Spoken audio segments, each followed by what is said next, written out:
Y pues bueno, comenzamos,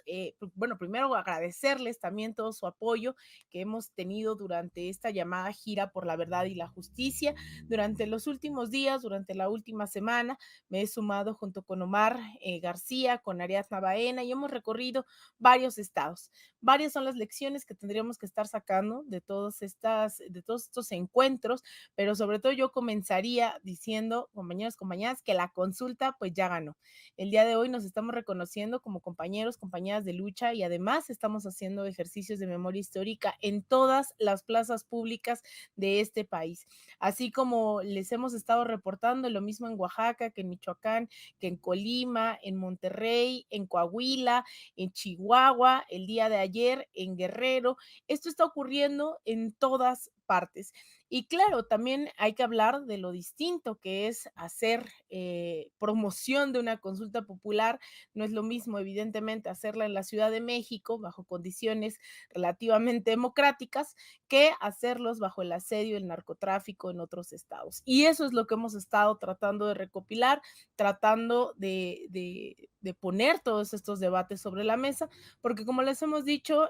pues no solamente es el hecho de llegar el próximo 1 de agosto a las urnas, sino tratar de construir un gran frente amplio, para lo cual, con la sorpresa, ¿no? Nos hemos encontrado que la gente está dispuesta a trascender en lo electoral. Entonces, también un poco iremos avanzando a lo largo de este programa con algunos de los testimonios de quienes se han sumado, porque hay quienes insisten en que esto se trata de una consulta patito y también de una consulta del presidente, una consulta de un partido político y no realmente como la suma de múltiples indignaciones, de múltiples opresiones, de múltiples injusticias que hoy también están viendo en la consulta popular un paso más para acercarnos a ese camino de la justicia, de la reparación de los daños y el establecimiento de garantías de no repetición. Insisto, esto es de manera masiva, ha habido pequeños, voy a llamarlos estallidos, ¿no? Movilizaciones, encuentros, nuevas organizaciones incluso que hoy han estado ahí conformándose de cara a una consulta que está abriendo una nueva etapa, podríamos decirlo, dentro de la participación de la ciudadanía mexicana.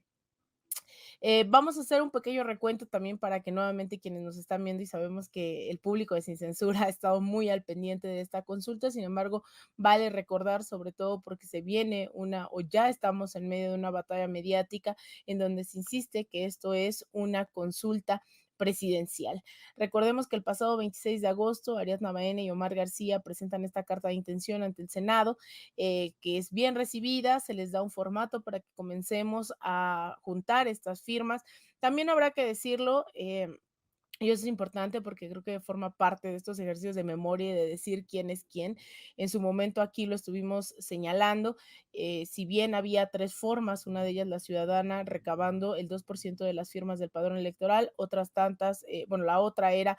un tercio de la Cámara ya sea de diputados o de senadores, impulsada por algún senador o por algún diputado para justamente tener ese tercio de la votación, digamos, del apoyo de esta iniciativa, y la otra era la presidencial que presenta el pasado 15 de septiembre del 2020 Andrés Manuel López Obrador. Es verdad que en un comienzo, a pesar de que Ariana y Omar lanzaron esta iniciativa, se había puesto en redes sociales que esto ya estaba ocurriendo. Recordemos que Fernández Noroña también presentó su propia iniciativa, Mario Delgado también presentó su propia iniciativa. Sin embargo, al ver la masificación de estas, incluso Dolores Padierna también presentó su propia iniciativa, al ver que había un llamado claro a sumar esfuerzos, a que este esfuerzo de Ariadna, de Omar, impulsado por también, recordarán en ese momento, Damián Alcázar, Epigmenio Ibarra, su servidora, vieron que estaba teniendo eco, decidieron pues abandonar, bueno, Dolores Padierna no, ella sí entregó sus propias firmas al Instituto Nacional, al Senado y luego al Instituto Nacional Electoral. Sin embargo, Fernández Noroña, Mario Delgado desiste en su intención de recolectar firmas por su propia cuenta, pero eso también, hay que decirlo, también ocurrió el pasado mes de agosto y de septiembre. Se recolectan estas firmas y al no saber si se habían recopilado ya para la noche del 14 de septiembre, el 15 es el día límite que teníamos para entregarlas, es cuando el presidente Andrés Manuel decide presentar también su iniciativa, que lo recordaron en la mañanera, decide, bueno, presentar una pregunta que incluía los nombres de los expresidentes, que era diferente, en eso radicaba la diferencia de esta pregunta que nosotras y nosotros impulsamos por la vía ciudadana, el que la de él sí tenía estos nombres. El trámite que tenía que pasar, la pregunta de Andrés Manuel era mucho más sencillo que el recabar el 2% del padrón electoral y tenía que ver con revisar la firma, si fuera legítima, por parte del Senado. El Senado se encargaba simplemente de decir si era su firma, pero bueno, todos vimos a Andrés Manuel firmar esa mañana del 15 de septiembre esta iniciativa que presenta la Suprema Corte de Justicia y pasa a la Suprema Corte. Por eso es que la Suprema decide y debate en principio con la pregunta de Andrés Manuel y no con la que se presenta acompañada de más de 2,5 millones de firmas, porque el trámite, digámoslo, es mucho más sencillo. En cambio, este trámite que nosotros iniciamos, nosotros insistimos en llevar a cabo, en acompañar esta propuesta planteada por Ariadna, por Omar ante el Senado,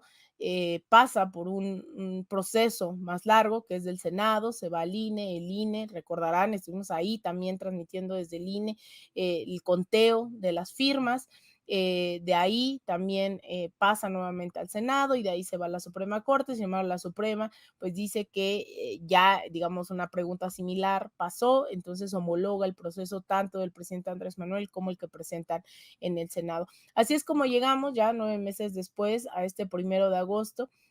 Hubo una insistencia para justamente ahorrar recursos, hay que recordarlo también, se planteó el hecho, la posibilidad de que se llevara a cabo el 6 de junio, sin embargo hubo un rechazo porque decían se tenía que llevar a cabo el primer domingo de agosto. Bueno, esto sirvió para que el INE buscara muchos más recursos que les fueron negados.